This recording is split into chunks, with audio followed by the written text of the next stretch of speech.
Hello, Westwood Church. Pastor Scott again with my Tuesday update. I hope you're not getting sick of seeing my face and having me do these things. I suppose the day is coming to the end where I will be doing them.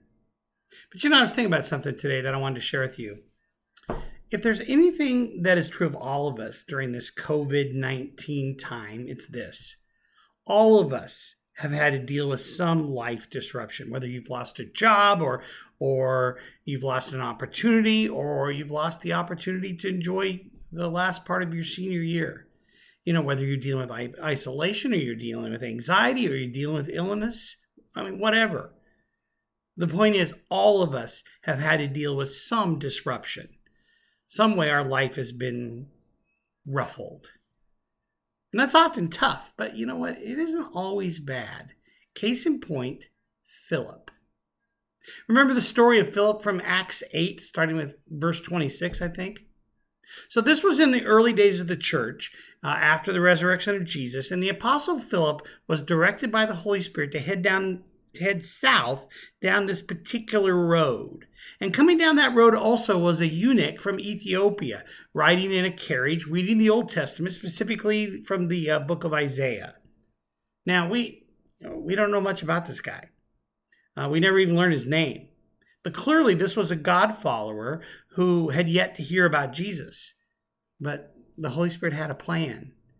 He put Philip and this Ethiopian together on a divine appointment. And Philip was able to help him understand what he was reading by showing him that it was really all about Jesus. And he was able to tell him about Jesus. And the result, of course, was that there was another follower of Jesus in the world, and a missionary was on his way to Ethiopia. Now, that wasn't what Philip was expecting that day, I don't think. I doubt that's what the Ethiopian gentleman was expecting on that day either, but it was what God was planning. And if you think about it, that's often the way the Holy Spirit works, right? We set our plans for a day or a month or a season, but the Spirit has a way of taking life's circumstances and creating out of those divine appointments. Tuesday is our actual usual staff meeting day, and we always begin our staff meeting with devotions. And today, Todd Laird led devotions, and he began that by asking this question. He said, "What special joy has come into your life as a result of this coronavirus time?" Something like that. Those aren't the exact words. And it got me thinking about something. You know what? When life doesn't go as we planned, we often have a tendency to think only of the interruptions and not asking what God has been up to, what God could be up to in this situation. Philip could have said, "Now listen, God, I got to go to so-and-so. I got to do such and such. I don't have time to talk to this guy. Not right now, maybe tomorrow." But he didn't. And the result was the kingdom of Jesus grew. A missionary was sent to Ethiopia with the good news. Can we somehow get our head to the place where we think of this COVID-19 time as a time to look for divine appointments? Can we seek out the joy that God might have for us even now? Look, I'm not saying this whole coronavirus thing is a good thing. Of course not. That would be ludicrous. But I am saying that because this happened, God didn't just throw up his hands and say, "Well, we'll work on the kingdom of Jesus, the mission of the kingdom of Jesus after the corona thing is over." No, God is still at work. The mission of the kingdom of Jesus goes on, and your and my part of that, it goes on as well. So what divine appointments does this time create? What could God be up to in and through our lives? All I'm saying, and Todd's question in our staff meeting got me thinking about this, maybe those are questions worth pondering. Maybe even worth foregoing yet one more episode of Netflix or binging this TV show or that TV show to think and pray about. So, just some ideas. And now some updates. Well, of course, I think we all know by now that Governor Ricketts has put out new health directives. And as a part of those health directives, he is allowing churches to start meeting on campus for worship again as soon really as Mother's Day, although some maybe are starting even sooner than that. So the question, of course, is what's Westwood going to do with that? And the answer is, I don't know yet. We are thinking about that. We are praying about that. We are in discussion with our leadership about that. Here's what I will tell you, is that we hope to have a plan in place to share with you next week, right here in this forum, in my written update, which appears on our website, and of course in this video update also.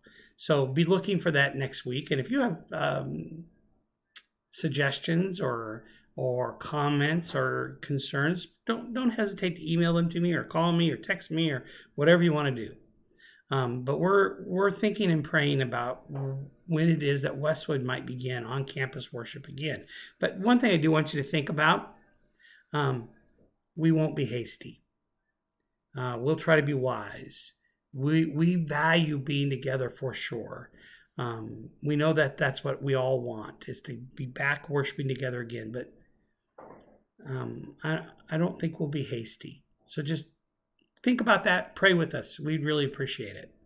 Speaking of being back on campus for in-person worship again, one of the things I think is going to be part of our future for sure is live streaming our worship services. Now, we don't actually live stream our worship services now.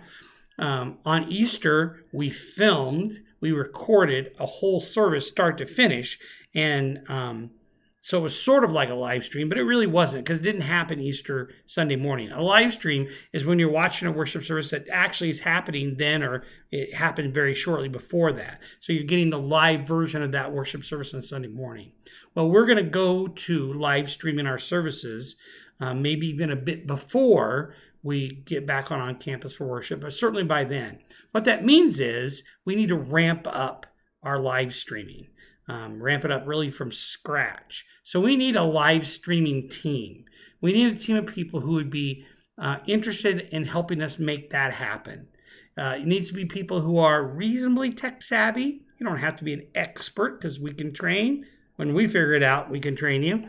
But we do need to be people who aren't afraid of technology, people who have a big commitment, people who see this as a vision, as a way of reaching people who don't go to church anywhere. With worship from Westwood.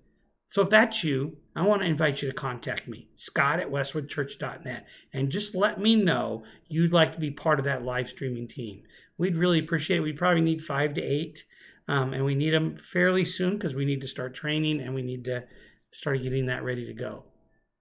Last update, be sure and take our How Are You Doing survey.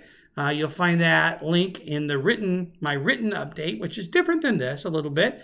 You'll find that on our webpage under COVID-19 updates. Please take that survey. We'd really appreciate it. All it's about is helping us know how you're doing and how we can serve you the best. Westwood Church, you're the greatest. Love serving you. Thanks for being out there. Looking forward to worshiping with you in person again. But until then, blessings, my friends.